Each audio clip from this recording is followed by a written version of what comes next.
आज़ादी के हवाले से पूरे पाकिस्तान को अपने हकूक के लिए लाकानूनियत पर जुल्म के निज़ाम को उखाड़ फेंका है। हम मुल्क का ख्याल करें। खान साहब ने कहा है कि आप पूरी दिलजमई के साथ पार्टी को और मुझे रिप्रेजेंट करें। तो फैसल फरीद साहब और इसके अलावा हमारे कुछ ILF के दोस्त थे, लाहौर से भी तशरीफ़ लाए हुए थे और दरान, और जिनके साथ सैर असल गुफ्तगू की खान साहब ने बुनियादी तौर पर आज का जो पैगाम दिया है वो आज़ादी के हवाले से 14 अगस्त को आज की रात को उन्होंने एक कॉल दी हुई है पूरे पाकिस्तान को कि आप पुरअमन तरीके से पाकिस्तान का झंडा लेकर अपने हकूक़ के लिए आप निकलें।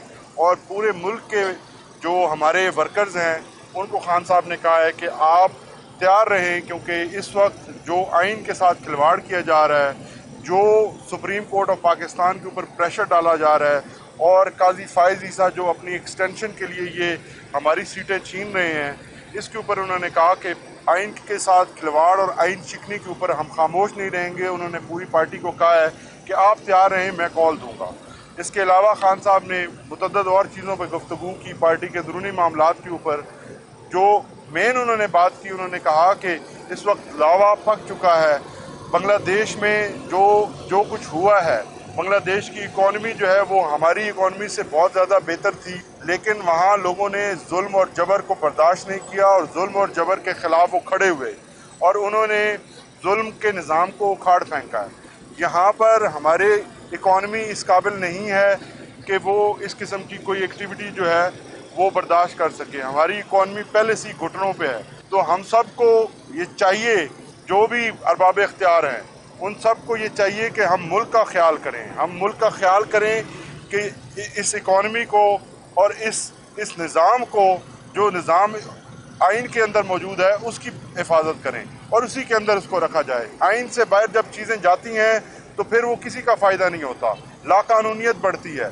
और पाकिस्तान से जिस तरह से हमारे नौजवान इस वक्त बेरोज़गार हो रहे हैं, उनकी जो होप है वो ख़त्म हो रही है। तो जब होप ख़त्म होती है, इससे बड़ा कोई और लॉस किसी नेशन को नहीं हो सकता। और रिसेंटली आपको पता है कि फिगर्स आई हैं कि हमारे मुल्क से जो लोगों की बैरून मुल्क जाने की तादाद है वो बाकी दीगर तमाम ममालिक से सबसे ज़्यादा है, जिसके ऊपर खान साहब ने बहुत तशवीश का इज़हार किया।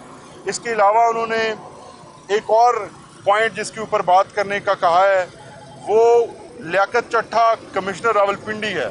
उन्होंने कहा है कि लियाकत चट्ठा को प्रोड्यूस किया जाए, क्योंकि लियाकत चट्ठा ने जो इल्ज़ामात लगाए थे कि काजी फाइज़ ईसा चीफ इलेक्शन कमिश्नर के साथ मिलकर उन्होंने पाकिस्तान तहरीक इंसाफ और अवाम को का जो मैंडेट है 8 फरवरी को वो बदलने की कोशिश की।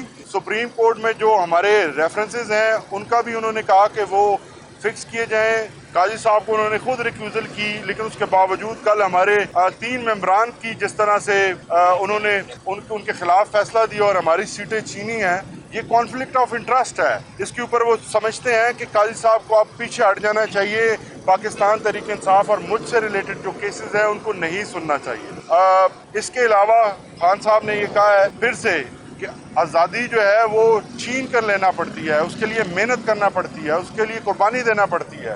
पूरी कौम को तैयार रहना चाहिए। खान साहब कॉल देंगे, क्योंकि आपको हर वक्त जो है कहीं ना कहीं से आवाज़ आती है कि यहाँ जाएँ, यहाँ जाएँ, वहाँ जाएँ।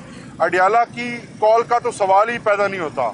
अडियाला के अलावा खान साहब कॉल देंगे पूरे मुल्क के वर्कर्स को, पूरे मुल्क की तंजीमों को, पूरे पाकिस्तानियों को पुरअमन जो है, और बिलखसूस लॉयर्स को उनकी जानिब से पैगाम है कि ये हाई टाइम है कि आप सब लोग निकलें। ये एक्टिविटी के टाइम है, क्योंकि वक्त किसी का इंतज़ार नहीं करता और ये वक्त है जब आपने निकलना है, अपने मुल्क की खातिर निकलना है, अपने आइन की खातिर निकलना है, अपने आइन के तक़द्दुस के लिए निकलना है, जुडिशरी को मजबूत करने के लिए निकलना है और अपने इदारों को मजबूत करने के लिए निकलना है। बहुत शुक्रिया। खान साहब ने ये सिर्फ यही बात की है कि ये फ़ौज का अंदरूनी मामला है और इसके ऊपर जो भी एक्शन फ़ौज ने लिया है उसका पार्टी के साथ या खान साहब के साथ उसका कोई ताल्लुक नहीं है।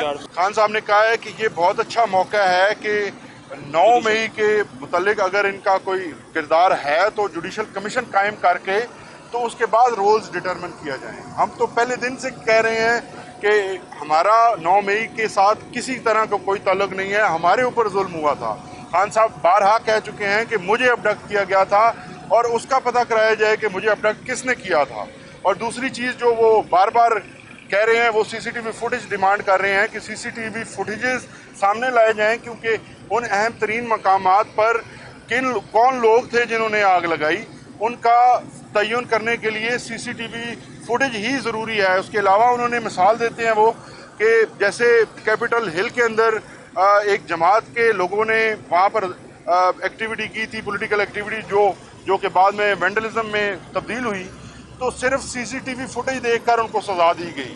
یہ نہیں ہوا کہ پوری جماعت کو جو ہے وہ لسٹیں بنا کر وہ علاقے جہاں پر جو دور دراز تھے، ان کا کوئی لینا دینا نہیں تھا، ان کے اوپر ٹارگٹ کیا گیا اور ان کے گھر توڑے گئے، ان کو گرفتار کیا گیا، اور پوری پارٹی کو جس طرح سے بین کیا گیا ہے، ایکٹیویٹیز پولیٹیکل ایکٹیویٹیز نہیں کرنے دی جا رہی۔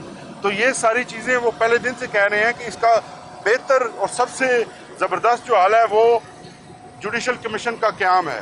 تو اگر جوڈیشل کمیشن کا قیام ہو جاتا ہے تو تمام مسائل جو ہیں وہ حل ہوتے ہیں۔ پتن اور وکلاء کو جنرل فیض کی جو کل بالکل نہیں سمجھتے، وہ بالکل کلیئر ہے۔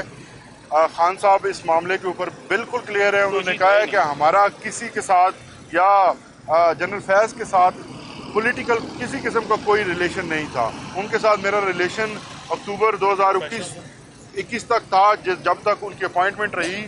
جب ان کو بدلا تو وہ بدلا جو گیا تو اس کا انہوں نے ذکر ضرور کیا کہ جنرل باجوہ نے ان کو اپنی ایکسٹینشن کی خاطر نواز شریف کے ساتھ ڈیل کر کے بدلا تھا۔